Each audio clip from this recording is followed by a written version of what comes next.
Mais qui dit origine dit quoi? Dit évidemment de regarder un peu ce qui se passe autour de nous, l'univers. Ben, pendant des siècles, exactement jusqu'en 1924,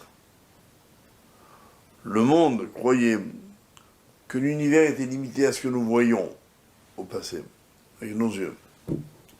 Or, à l'œil nu, on aperçoit environ, tenez, faites le concours, demandez autour de vous, aux gens qui vous entourent, d'après vous, combien y a-t-il d'étoiles dans le ciel visibles à l'œil nu? Vous serez étonné par les réponses. Quoi qu'il en soit, il en existe environ 4000, visibles à l'œil nu. Je disais jusqu'en 1924, jusqu'à ce que on utilise des télescopes assez puissants. Le télescope avait déjà été utilisé par Galilée, bien avant, mais sa puissance est trop faible.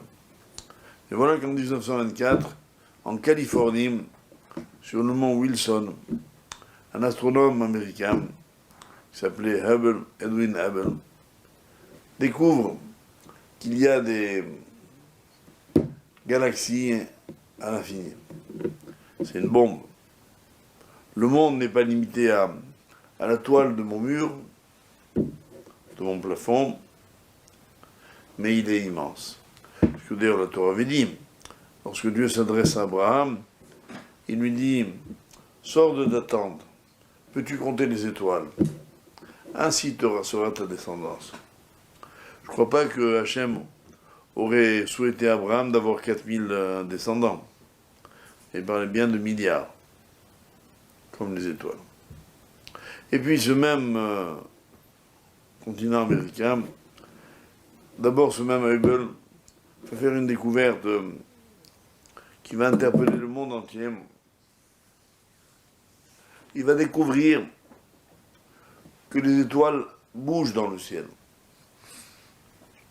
Il va appeler ça la fuite des étoiles.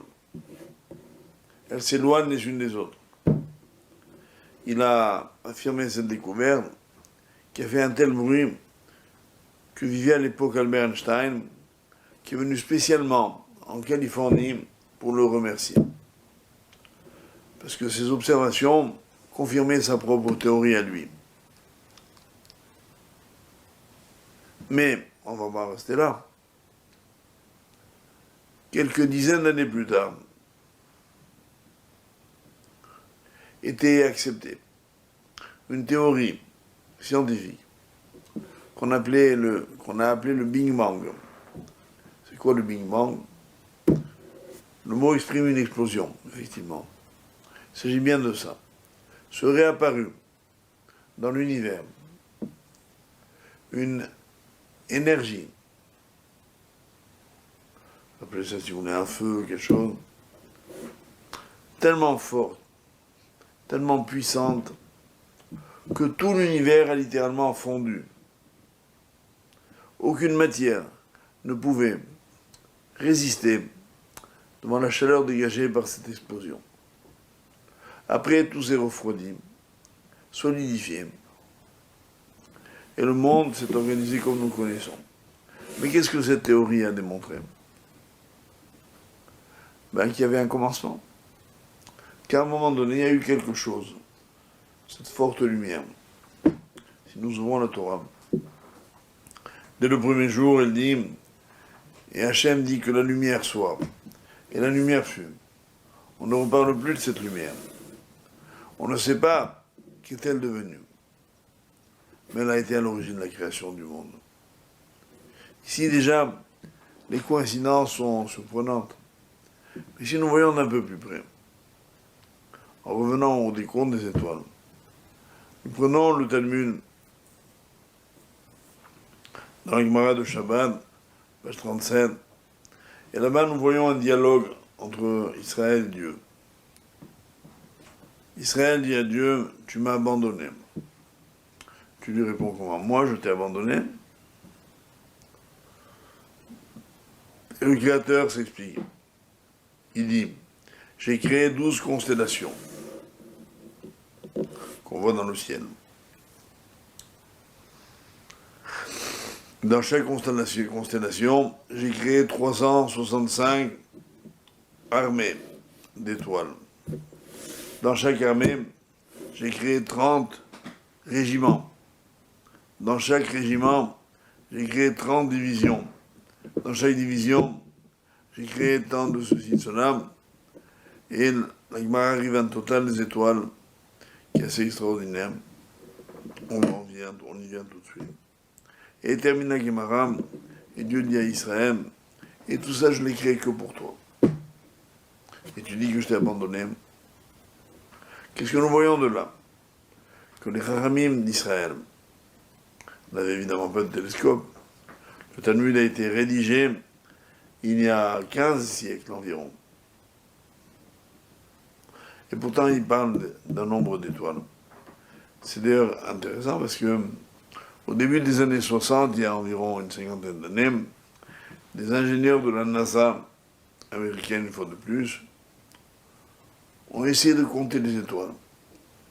Ils ont utilisé une méthode, ils ont pris un coin du ciel, et avec le télescope, ils ont compté, et puis ils ont calculé combien ça représentait au total. Ils ont eux-mêmes qualifié leur méthode d'aléatoire et approximative. Ils sont arrivés à un total de 10 puissance 21, c'est-à-dire 10 avec 21 zéros. En Australie, un peu plus tard, on est arrivé à 10 puissance 22. On regarde le Talmud que j'ai cité, et on trouve là-bas que les Chachamim d'Israël sont arrivés, il y a 1500 ans, à 10 puissance 18, plus 350 billions d'étoiles. Donc, un chiffre encore supérieur. Inexplicable. Sauf si on dit que les Chachamim d'Israël n'ont pas compté les étoiles avec un instrument, mais qu'ils ont reçu cela en révélation, dans la tradition de la connaissance que Dieu a investie dans la Torah. Et là, nous touchons donc le thème fondamental. La Torah n'est pas seulement l'ensemble des préceptes, des mitzvot destinés aux Juifs. Elle est le message de l'univers. Le Zohar dit en des termes extrêmement précis. Dieu a écrit la Torah et ensuite, il a regardé la Torah pour créer le monde. Donc, comment le Zohar présente-t-il la Torah? Comme le plan du monde. Tout ce qui se trouve dans le monde est écrit dans la Torah. Ce qui fera dire à un sage au XVIIIe siècle, le Gaon de Vilna, que l'histoire de chaque animal, de chaque caillou, de chaque brin d'herbe, a fortiori de chaque homme, est écrite dans la Torah. Lui-même dira, j'ai trouvé mon nom dans la Torah.